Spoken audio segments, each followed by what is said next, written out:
How to bring more money to Europe's highly indebted governments and revive the continent's ailing economy.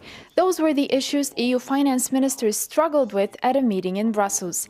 The EU stuck to its official line that painful austerity has to continue in order to slash government debt. We see that this is a best way of ensuring that Member States will continue consistent and prudent fiscal consolidation in order to restore their public finances sustainability in the context where the level of public debt has increased in Europe in the past 4 or 5 years from 60% to 90%, which is considered to be a drag on growth. But many economists say that while the high debt of European countries is indeed a drag on growth, so are excessive budget cuts.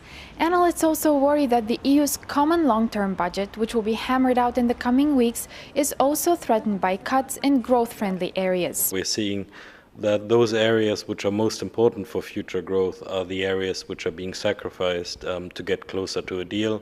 Areas such as research spending, areas such as infrastructure spending. Meanwhile, at their meeting, ministers also approved steps that would allow 11 EU countries to impose a tax on certain financial transactions, such as the sales of stocks. The goal is to force the financial sector to pay for the economic cleanup, given that the highly risky trading activities of banks contributed greatly to the crisis.